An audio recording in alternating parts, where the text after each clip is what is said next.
Hello, I'm John Eagles. I used to be a psychiatrist in Aberdeen, and over the last couple of years I've worked with Sam Robson in developing the Temple V programme. Within that programme, there is a significant emphasis on developing a regular pattern of exercise. This webinar explores the relationship between weight and physical activity. More than 60% of us in the UK are now reckoned to be overweight, and this situation is even worse in the USA.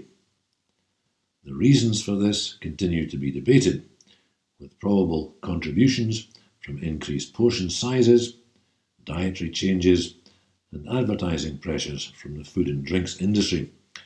But here I shall concentrate on the role of physical activity in that epidemic.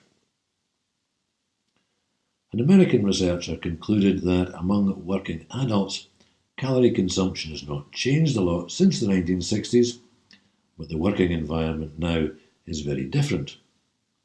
Jobs have become less active, and he calculated that the average working American expends 140 calories per day less than he or she would have done 50 years ago.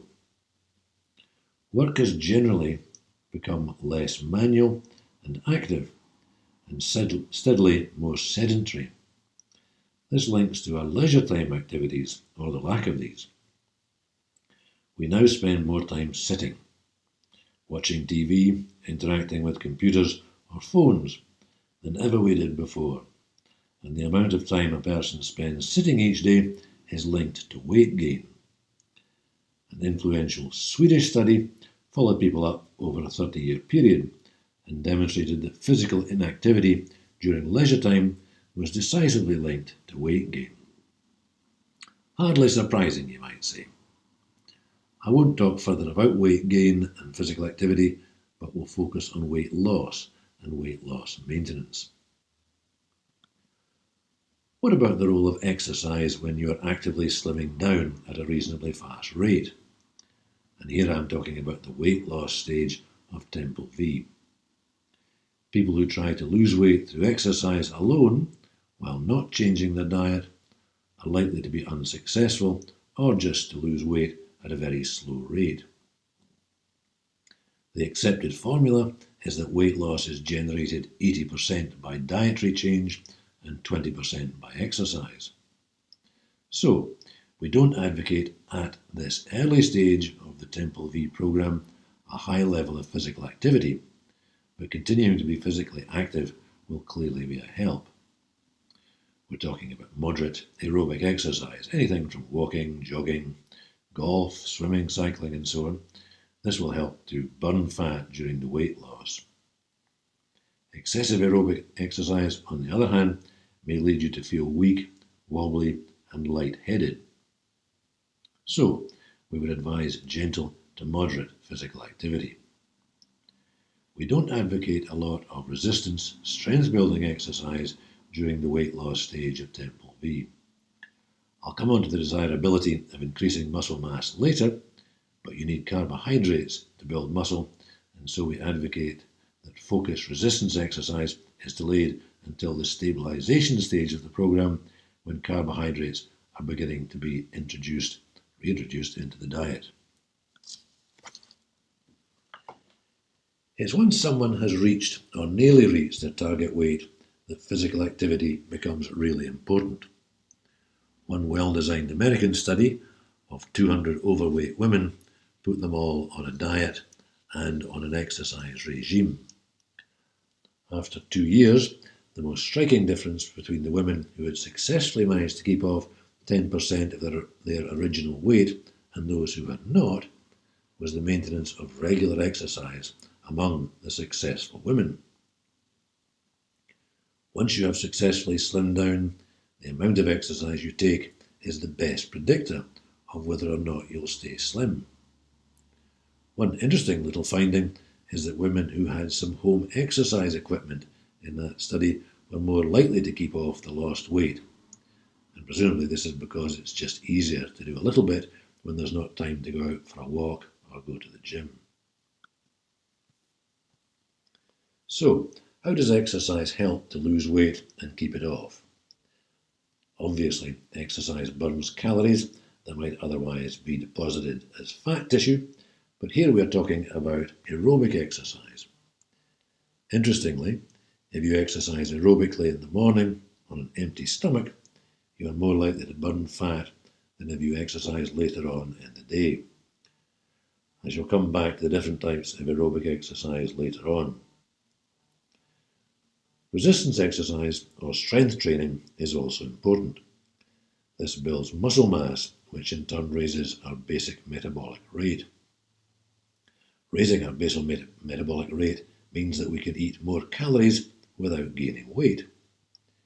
When you lose weight, lean muscle mass can fall, because when you weigh less, it takes less effort to move around, and so your muscles are not working as hard.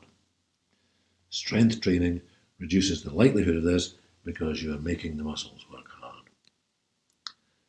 There is some interesting evidence that, in contrast to the morning benefits of aerobic exercise, we are a bit more likely to gain muscle mass if we do strength training later in the day. Exercise does not make people hungrier, and it does not make them eat more. Indeed, exercise helps to regulate appetite. It can also help us to identify hunger and fullness accurately. It helps us to eat less during a meal, and it can suppress hunger after a meal. How much exercise is required to prevent weight from going back on?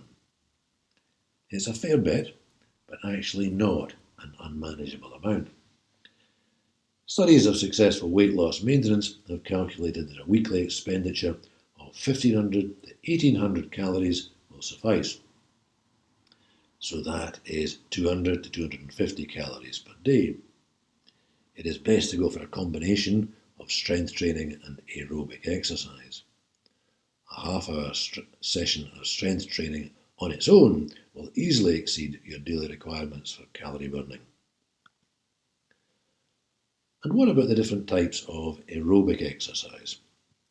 I should perhaps be saying physical activity, because people may associate exercise with gyms and running. You may look at the list on this slide and think, oh, that's a lot. If you're doing strength training as well, then the requirements will, of course, be a good bit less. And is it a lot? A round of golf and some gardening, and you're there.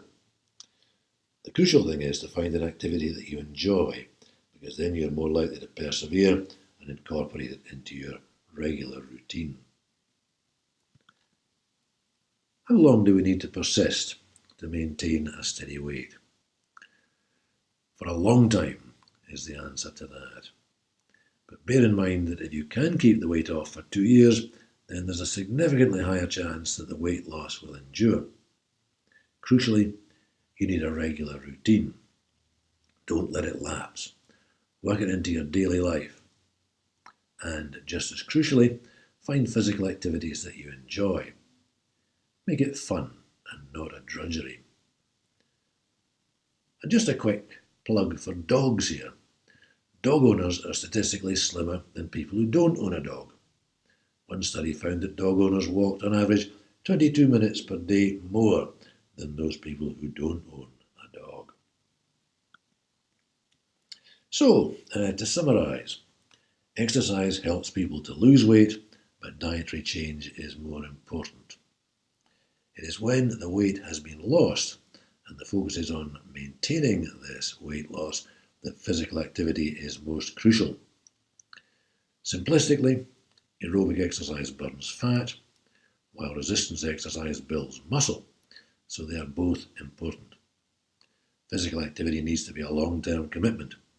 Try different things and have fun. We're all more likely to persist with a form of activity that we enjoy. Thank you for listening.